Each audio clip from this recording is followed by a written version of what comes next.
réfléchissant à l'exposition que j'allais proposer à l'abbaye, j'ai d'abord pensé à ce qu'était un lieu de retraite, un lieu de méditation.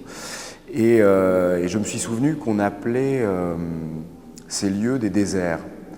À partir de là, j'ai souhaité jouer d'une manière très simple avec ce mot de désert, et essayer de l'aborder avec des axes différents, sans souhaiter illustrer cette notion, mais plutôt l'avoir un petit peu en tâche de fond, de manière à réfléchir toujours avec cette donnée, quelque chose qui parle d'espace, de vide, de quelque chose de minéral aussi.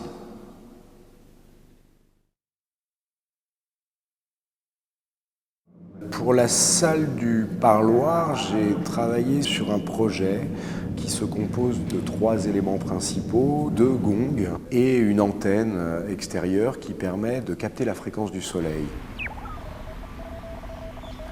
Les astres et les planètes diffusent une fréquence, et donc il est possible de capter cette fréquence-là et à partir de cette fréquence faire vibrer ces instruments de musique que sont les gongs, de manière à ce qu'ils puissent traduire d'une manière sonore cette fréquence qui existe, cette présence en fait d'un astre lointain.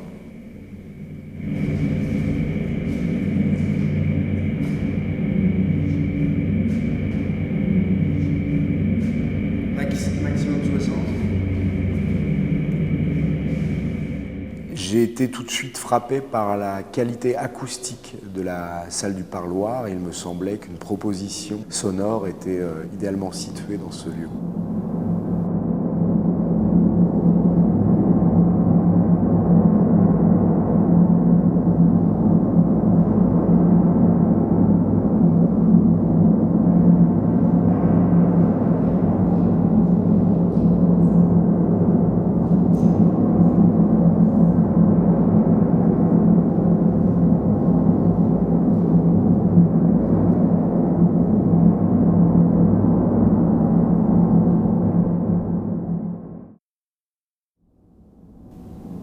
Pour la salle du chapitre, j'ai pensé à une installation qui me vient directement d'une histoire que je lisais. Et certains moines avaient pris pour coutume de cultiver un arbuste qui s'appelle le gâtillier, qui s'appelle également le poivrier des moines. Ils utilisaient la baie de cet arbuste pour créer des liqueurs ou des amulettes qui permettaient de réduire la libido, de manière à avoir une vie monacale sûrement plus simple. Et un détail m'a marqué, il se trouve qu'ils mettaient quelques graines de gâtillier dans leur matelas pour une sorte un type de croyance de purifier leur nuit, j'imagine. Et alors très simplement, je me suis imaginé ces graines reprendre vie et pousser.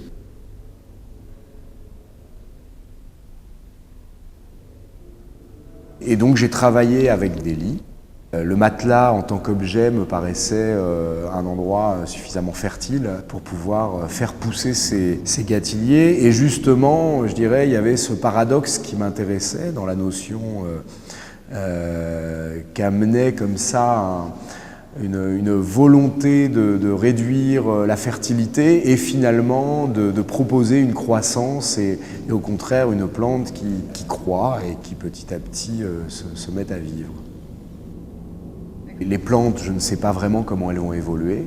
Je leur donne le soin nécessaire à pouvoir évoluer, mais est-ce qu'elles vont pouvoir tenir ce climat, cet environnement? Je ne sais pas. Comment vont vieillir les matelas? Je ne sais pas non plus. Tout ça m'intéresse parce que souvent je lance des protocoles et je vois comment se développent les choses.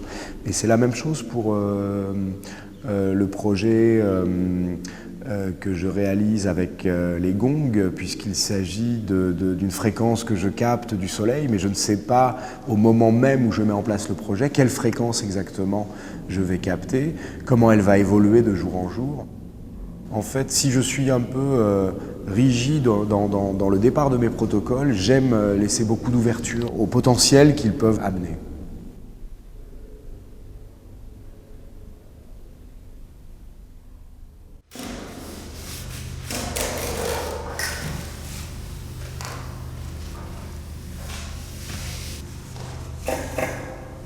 Alors dans la salle des religieuses, j'imaginais ces colonnes finalement poussées à partir d'un sol, plus que soutenir même l'architecture. Et donc très vite j'ai imaginé travailler très horizontalement, très proche du sol. J'ai réalisé un sol de terre crue. Alors c'est un mélange de terre et de sable, en sachant pertinemment qu'au séchage il allait se rétracter, des fissures allaient apparaître. Mais avant ce séchage, j'ai donc tiré des pierres sur le sol même encore frais, ce qui permet d'avoir ces marques qui sont comme un déplacement possible de ces pierres vers un ailleurs. Et cet ailleurs, je leur ai proposé directement en fait le nord, donc attiré par le pôle magnétique.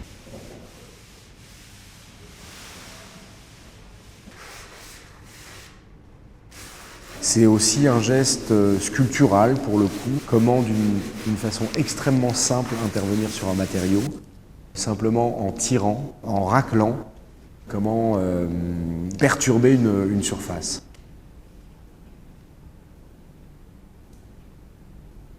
Mes projets sont assez simples, on va dire, d'une certaine manière. J'aime que les choses soient assez minimales et précises.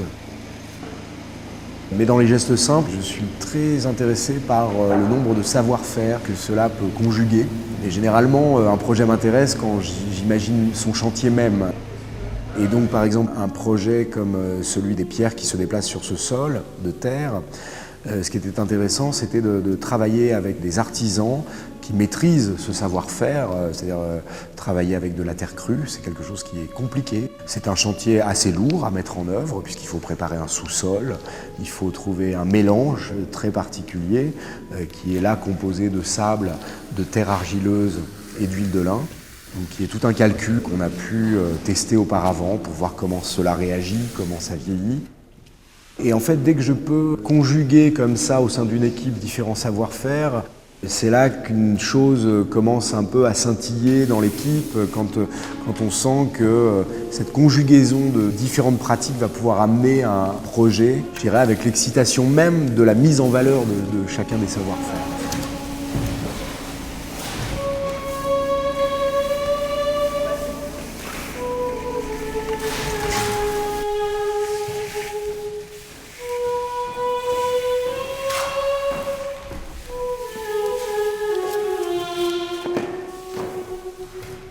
Je travaille très souvent avec des éléments que j'appellerais bruts. Alors il se trouve qu'en ce moment, c'est beaucoup d'éléments naturels, mais ce n'est pas toujours le cas. Ce que j'appelle un élément brut, il peut venir aussi d'un paysage urbain. Je me sens plus un manipulateur qu'un sculpteur, d'une certaine manière. Et je travaille beaucoup avec des objets non modifiés. Et donc il y a ce rapport à regarder un peu ce qui m'entoure et quelles histoires, quelles situations je peux proposer avec des éléments qui sont déjà existants autour de nous. Je travaille avec ce qui n'est pas très loin de moi, en fait. J'ai un rapport aux choses simples, populaires, qu'elles appartiennent à la ville ou à la nature.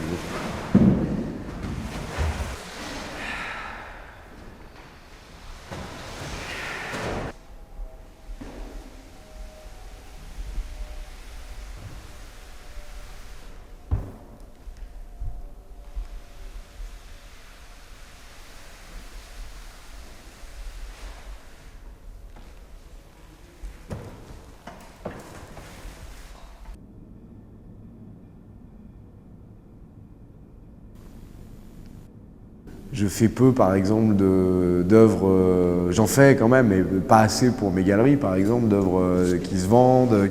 Je suis plus intéressé par les gestes, en fait. Par les gestes, les actions, ce que ça va développer. Si ça doit prendre corps dans un objet, alors c'est un objet, mais si ça doit disparaître, j'ai toujours pensé les choses comme un bouquet de fleurs, en fait. J'ai toujours été intéressé par la question du bouquet de fleurs, en fait. Un bouquet de fleurs, j'ai toujours trouvé incroyable ce geste d'offrir à quelqu'un quelque chose qui va mourir. Il y a une sorte de paradoxe qui est en même temps magnifique et en même temps est extrêmement triste. Et j'adore voilà, enfin, je me situe souvent par là, en fait. Quelque chose de sombre et magnifique. Voilà, j'aime bien aller chercher dans ces choses-là. Et donc qu'un geste, malgré le travail qu'il peut amener pour être réalisé, qu'il disparaisse à un moment, je trouve que ça en crée une certaine beauté aussi également.